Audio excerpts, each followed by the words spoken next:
વલ્લભ કહે છે તમને દરેક ક્ષણે જ્યારે જ્યારે યાદ આવે છે ને ત્યારે ઠાકોરજી તમને યાદ કરે છે. એકલા આપણે યાદ નથી કરતા. ઘણીવાર આપણે તમે જોજો ઘણાને આપણે 2-3 મહિના જોયા ન હોય ને તો ઘરમાં વાત કરતા હોઈએ, હમણાં દેખાણા નથી, એ તરત પ્રગટ થાય. ઘણીવાર તમારે ને અમારે બધાને આવું થતું હોય.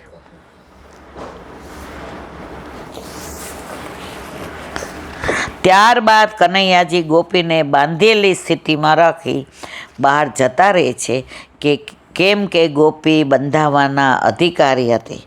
પ્રભુ જે જીવને એકવાર બાંધે છે એ જીવને ક્યારેય છોડતા નથી, જેમ કે રામાનંદ પંડિતને. એની આખી વાત છે, કાલે કરીશું, અત્યારે આપણે મોડું થાય. પરંતુ જીવ એક એવું પ્રાણી છે જેને છોડતા આવડે છે. આપણે છોડી દઈએ છીએ. બ્રહ્મ સંબંધ લઈ લીધું, હવે ઠાકોરજી પુરુષ નથી કરાવવા. ઠાકોરજીને બાંધતા આવડે છે, છોડતા નથી આવડતું. આપણને છોડતા આવડે છે, બાંધતા નથી. વાલો મારો પ્રેમની સાંકળે બંધાય છે, વાલો મારો પ્રેમની સાંકળે બંધાય છે. પ્રેમની સાંકળે વલ્લભે બાંધ્યા, ભક્ત તણો બની જાય છે.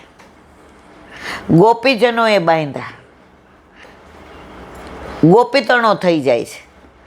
તો આપણા ઘરે આપણા માથે બિરાજતો આપણો ઠાકોરજી આપણાથી બંધાયેલો છે. આપણે સૂતક આવે તો આપણે જેના ઘરે પધરાવવા હોય ત્યાં જ જઈએ. આપણે એમ કહે છે નહીં જાવ એને ઘર મને ગમતું નથી. કોના વશમાં છે? કોણે બાંધ્યા છે? આપણે. પરંતુ જીવ એક એવું પ્રાણી છે જેને છોડતા આવડે. ભલે ગમે તેટલો પ્રગાઢ સંબંધ કેમ ન હોય, પરંતુ પોતાનો સ્વાર્થ સિદ્ધ થતાં એક ક્ષણમાં તોડતા છોડતા વાર લાગતી નથી. પરંતુ પ્રભુ અધિકારી જીવને એકવાર બાંધી પછી છોડતા નથી. બોલો વલ્લભા. દયારામભાઈના ચંદ્રાવાલા કાલે 27માં ચંદ્રાવાળાના વિરામ આપ્યો તો 28મું પ્રણામની વ્યાખ્યાનું અનુસંધાન. નહીં સાધન સંપ્યતા હરિસ્તુષ્યતિ ચિત્ત ભક્તનામ દૈન્યમયકમ હરિતોષણમ સાધનમ. જ્યાં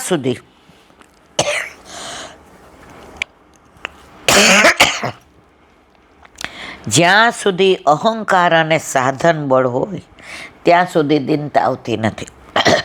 નિસાધન થાય ત્યારે જ દિનતા આવે છે. માણસને અભિમાન હોય હું કરી લઈશ, મને આવડે છે, મારે કોઈની જરૂર નથી, ત્યાં સુધી દિનતા ન આવડે. ઓલો ગજગ્રાહનો પ્રસંગ આવે છે ભાગવતમાં. હાથીનો પગ મગરે લઈ લીધો, 12 હાથણીઓને છોકરાને છોકરીઓને, મને એ બચાવશે, મારા માટે લડશે. બધાએ આવ્યા, કોઈનો મેળ ન પડ્યો. બધાએ કીધું આપણે આ તો કાંઈ જીવવાનો નહીં, મરી જશે, હાલો ઘર ભેગા. તો કેટલો વખત થાય ખબર ન પડે. એણે જોઈ લીધું કોઈ કોઈનું નથી, કોઈ કોઈનું નથી, કોઈ કોઈને કામમાં આવતું નથી. છેવટે એણે ઠાકોરજીને યાદ કર્યા. કમળનું ફૂલ ધરીને પ્રભુ, અને ઠાકોરજી પધાર્યા. જેનું કોઈ નથી ને એના ઠાકોરજી છે. દ્રૌપદીએ જ્યાં સુધી બધાને બોલાવ્યા, કોઈ આવ્યું? દાંતમાં છેડો ભડાવીને રાખ્યો. પણ જેવા પ્રભુને યાદ કર્યા તરત પધાર્યા. આ બધા ઉપર આશા ન રાખી હોય ને પહેલાંથી કરી લીધા હોત તો આવત જ. આપણે હારીએ ને, ડૉક્ટર દુનિયાનો બેસ્ટ ડૉક્ટર હોય, ઓપરેશનમાં જતો હોય, બહાર આવીને શું કહે? હવે તમે પ્રભુને યાદ કરો, બધું એના હાથમાં જ. કાં ભાઈ તારી ડિગ્રી ક્યાં ગઈ? તારી આટલી હોશિયારી ક્યાં ગઈ? બચાવ ને. છેલ્લું વાક્ય મેં તો ઘણી વાર સાંભળેલું છે. હવે દવાની જરૂર નથી, હવે દુઆની જરૂર છે. અને જેને ભગવાન સહાય કરે ને એ જીતી જ જાય. આજે જ મેં આ લૌકિકમાં દાખલો વાંચ્યો પણ મને બહુ ગમ્યો. એક મોટી હોસ્પિટલ હતી અને એ ડૉક્ટરનું એવું નામ કે કેસ કોઈ દી ફેલ જ ન જાય. તો એક કરોડપતિ શેઠ હતા ને એના દીકરાને એક્સિડન્ટ થયું. એટલે એને બાજુમાં લઈ ગયા હતી કે કાંઈ આમાં છે નહીં, છતાંય તમે આ મોટા ડૉક્ટરને બતાવો, અહીંયા શ્વાસ છે, લોહી એટલું બધું નીકળી ગયું છે. લઈ ગયા. એટલે ઓલાએ કીધું હજી ડૉક્ટર સાહેબ આવ્યા નહીં કે ફોન કરો ને પગે લાગવા માંડ્યા. તો કમ્પાઉન્ડરે ફોન કર્યો, સાહેબ જલ્દી આવો ને, આવો કેસ છે. તો ઓલા જલ્દી આવ્યા. એટલે ગાડી લઈને આવે એટલી તો વાર લાગે ને. તો ઘરના સગાવાલા તૂટી પડ્યા, આટલી વાર લગાડાય, તમારો દીકરો હોય તો ખબર પડે, અમે ક્યારના અમારા દીકરાને કાંઈક થઈ જશે તો. ઓલા કે હવે ટાઈમ ન બગાડો, મને જવા દો અંદર. ગયા. બહાર આવીને કે તમારો દીકરો સલામત છે, જરાય ચિંતા ન. ઓલાએ પૂછ્યું કે કેટલા પૈસા? ઓલા દોડતા ગાડી બેસી ગયા. એટલે દીકરાના બાપે જે કરોડોપતિ હતો ને એણે કમ્પાઉન્ડરને આ ડૉક્ટર હું સમજે છે એના મનમાં? અભિમાની, ઘમંડી છે. કમ્પાઉન્ડર કે સાહેબ 1 મિનિટ, એની માનવતા સાંભળવી જ તમારે. મેં ફોન કર્યો ને ત્યારે એનો દીકરો એક્સિડન્ટમાં ગુજરી ગયો હતો અને ઘરમાં માતમ હતો, એને લઈ જવાતો હતો. અને મેં એમ કીધું સાહેબ નહીં આવો તો આનો જીવ જશે. ઓલા લોકોને કીધું 1.5 કલાક પછી છોકરાને કાઢજો, હું પેલા બીજાનો છોકરો બચાવ્યો. એ બચાવ્યો અને એટલે દોડ્યા કે મારા દીકરાનું ત્યાં માતમ છે, મારે એને લઈ જવાનો છે. ત્યારે બધાએ નીચું મોઢું કરી ગયા. ઘણીવાર આપણે હકીકત ખબર નથી હોતી ને ત્યારે ખોટા મૂલવીએ છીએ લોકોને કે પણ એણે કેવું કામ કર્યું છે મહાન. પોતાના દીકરાને મૂકીને, મળદું મૂકીને, તમારા આવો ડૉક્ટર કોણ હોય? પછી દોડતો ગાડીમાં જ બેસે ને. પણ આપણે તો મૂલવી દીધું, ઘમંડી છે ને, અભિમાની છે ને, નકામો છે ને.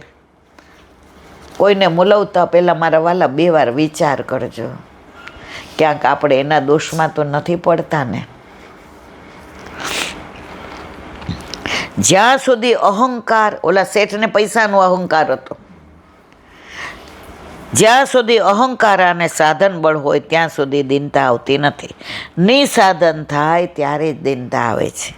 નમન કરવાથી તમામ સાધનો તેમાં આવી જાય, કેમ કે નિસાધન બન્યા ત્યારે જ દીનતા આવી અને દીનતા તે જ સાધનરૂપ બની. આ મર્મ છે.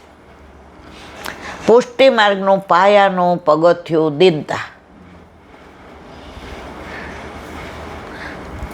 આજે વૈષ્ણવો તો એટલો વિવેકી હોય, એટલો નમ્ર હોય, એટલો દીનતાવાળો હોય.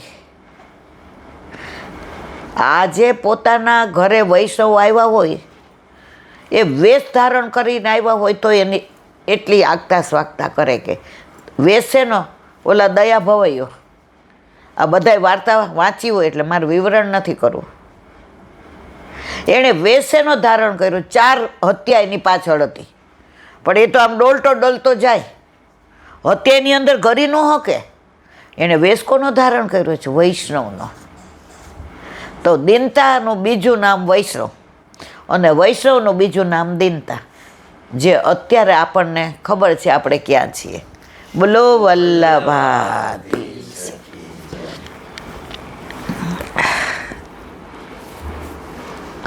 શ્રી વલ્લભાધીશ. યુધિષ્ઠિરના અશ્વમેઘ્નનું અનુસંધાન હવે આગળ.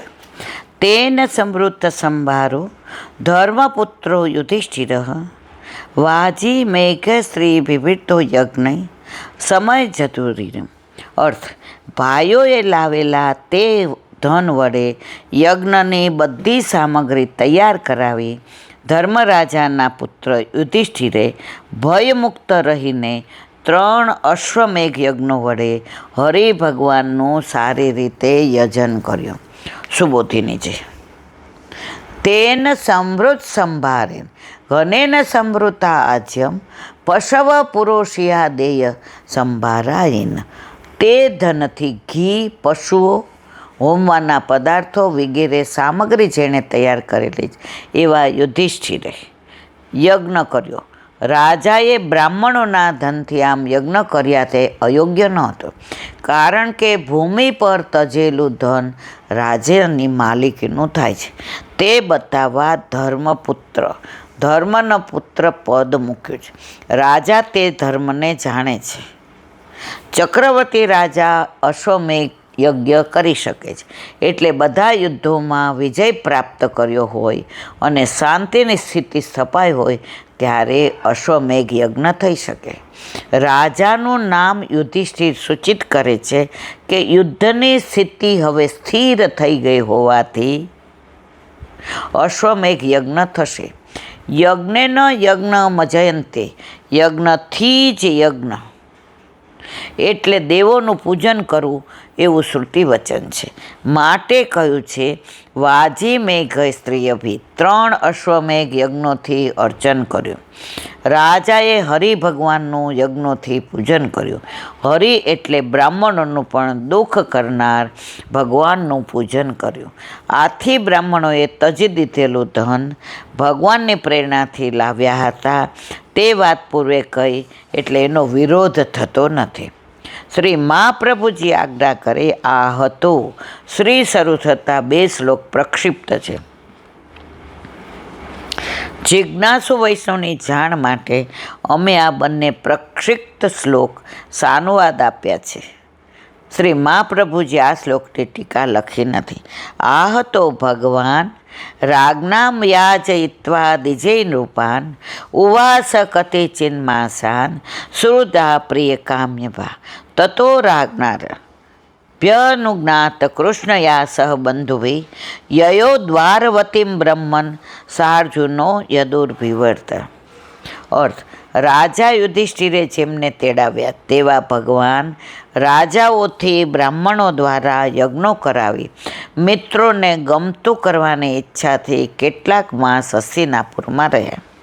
ત્યારબાદ સંબંધીઓને દ્રૌપદી સહિત રાજાએ ભગવાનને જવાની રજા આપી. ત્યારે હે બ્રહ્માંડ, યાદવોથી વિટાયેલા ભગવાન અર્જુન સાથે દ્વારકાપુરી પધાર્યા.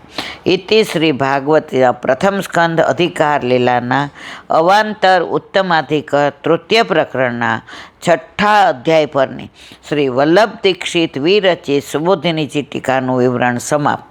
પ્રથમ સ્કંદના 12મા અધ્યાયના પરની સુબોધિનીજીની ટીકાનું વિવધ સમ્રાટ. બોલો વલ્લભાધીશ.